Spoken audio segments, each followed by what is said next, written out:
हम बात करेंगे मार्केट सप्लाई की और इंडिविजुअल सप्लाई की। जैसा कि इनके नाम से आपको पता चल रहा है यहाँ पर कि इंडिविजुअल यानी एक और मार्केट यानी पूरी मार्केट की सप्लाई के बारे में हम बात करेंगे। ठीक है, तो यहाँ पर पहले हम ले लेते हैं इंडिविजुअल सप्लाई। ठीक है, या सबसे पहले हम समझते हैं सप्लाई क्या है। वैसे प्रीवियस वीडियोस में मैंने ये कवर किया था कि एक्चुअल में सप्लाई होती क्या है, बट मैं फिर एक बार रिपीट कर देती हूँ। ठीक है, एट अ गिवन प्राइस, ठीक है, और at a given point of time, यानी एक पॉइंट ऑफ टाइम पे और एक प्राइस लेवल पे प्रोड्यूसर जिस प्राइस पर सेटिस्फाइड होगा कि मैं इतनी जो है प्रोडक्ट को मार्केट में उतारूंगा, वो एक्चुअल में सप्लाई है। ठीक है, लेकिन यहाँ पर दो सप्लाई के टर्म्स भी आ गए, जो है इंडिविजुअल सप्लाई और मार्केट सप्लाई। अब इंडिविजुअल सप्लाई क्या है?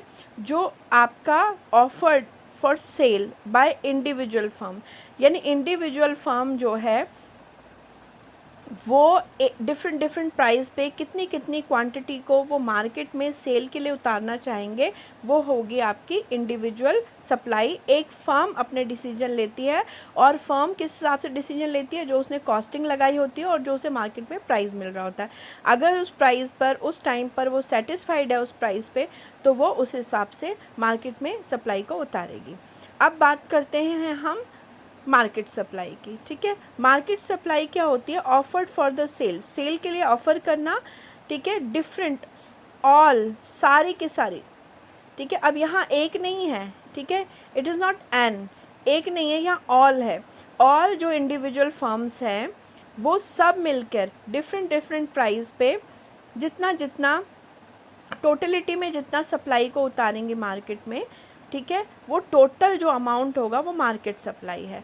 इंडिविजुअल सप्लाई जो है माइक्रो इकोनॉमिक्स को दिखाती है, यानी एक प्रोड्यूसर के नेचर को दिखाती है कि वो डिफरेंट प्राइस पे कैसा रिएक्ट करेगा। और जो मार्केट सप्लाई है वो सारी फर्म के, पूरे जितनी भी सारी फर्म होती हैं एक ही जैसे प्रोडक्ट की, उसको हम बोलते हैं इंडस्ट्री। पूरी इंडस्ट्री मिलके जिस प्राइस लेवल पे, अलग अलग प्राइस लेवल पे जितनी जितनी सप्लाई को करने के लिए तैयार हो जाएंगी, वो आपकी जो है मार्केट सप्लाई हो जाती है। ठीक है, तो मार्केट सप्लाई जो है एक मैक्रो इकोनॉमिक्स के हिसाब से कॉन्सेप्ट है, और इंडिविजुअल सप्लाई जो है एक फर्म के हिसाब से कॉन्सेप्ट है। ठीक है, अब ये ध्यान देना ज़रूरी है कि देखिए जो प्रोड्यूसर है वो प्राइस से किस तरह से रिएक्ट करेगा। जितना प्राइस लेवल अप जाएगा, ठीक है, प्राइस जितना बढ़ेगा, ठीक है, सप्लाई भी उतनी ही बढ़ जाएगी।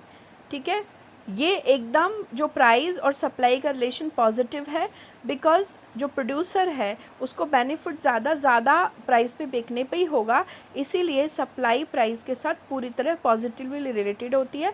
लेकिन उस प्राइस पे कितनी क्वांटिटी वो उतारेगा वो एक इंडिविजुअल फर्म का डिसीजन होता है, और जब सब मिलके लेते हैं तो वो मार्केट का डिसीजन होता है, पूरी इंडस्ट्री का डिसीजन होता है, और उस सप्लाई को हम मार्केट सप्लाई कहते हैं। आई होप समझ में आएगा। चलिए तो फिर इसके एक बार कर्व भी देख लेते हैं। अब इस स्लाइड पे हम देखने जा रहे हैं graph of individual and market supply. यहाँ पर आपको दिख रहा है ग्राफ, जहाँ पर हॉरिजॉन्टल लाइन पे हमने लिया है क्वांटिटी और वर्टिकल लाइन पे लिया है प्राइस। ठीक है, तो यहाँ पर इस तरह से प्राइस दिखाएंगे, और ये सप्लाई है, ये फर्म ए है, फर्म बी है और फर्म सी है। ए फर्म डिफरेंट प्राइस पे, देखिए प्राइस 1 2 3 4 5 करके लिया है, और क्वांटिटी 10 20, इसको हम लाख टन्स बोलते हैं क्योंकि सप्लाई तो ज़्यादा क्वांटिटी में ही होगी।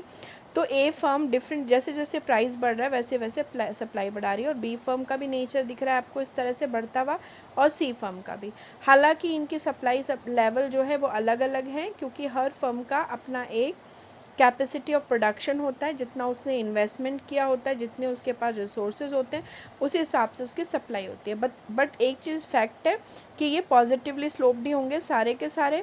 ठीक है, अलग अलग प्राइस पे ये अलग अलग सप्लाई लेवल को दिखाएंगे, बट दिखाएंगे बढ़ता हुआ ही।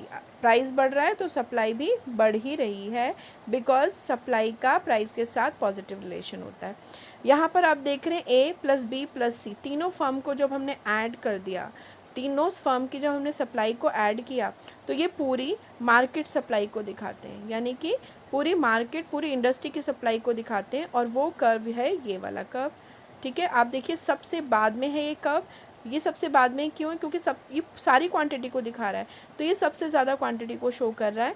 ठीक है, ये भी पॉजिटिवली स्लोप्ड है, बिकॉज है तो ये सप्लाई कर्व ही, बट ये मार्केट का है, तो सबसे ज़्यादा सप्लाई को, एक्चुअल में टोटलिटी ऑफ सप्लाई को ये दिखाएगा।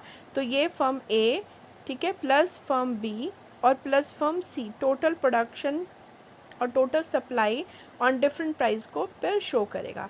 तो इस तरह से एक ही ग्राफ में आप जो है इंडिविजुअल सप्लाई, ठीक है, और मार्केट सप्लाई दोनों को शो कर सकते हो।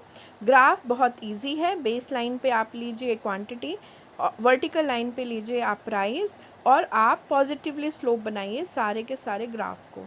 ठीक है, अगर सप्लाई का प्राइस के साथ पॉजिटिव रिलेशन है तो उसके ग्राफ सारे के सारे पॉजिटिवली स्लोप्ड ही बनेंगे। ये एक आप अपने दिमाग में अगर फिट कर लेंगे तो आपको बहुत आसान रहेगा, कभी भी सप्लाई का ग्राफ बनाना है, चाहे वो इंडिविजुअल हो या फर्म का, इजीली आप दिखा सकते हैं। आई होप सबको समझ में आया होगा। ठीक है, और thanks for watching the video, और हैव अ नाइस डे, और प्लीज़ इसको लाइक, शेयर और सब्सक्राइब करना ना भूलें। Thanks for watching once again.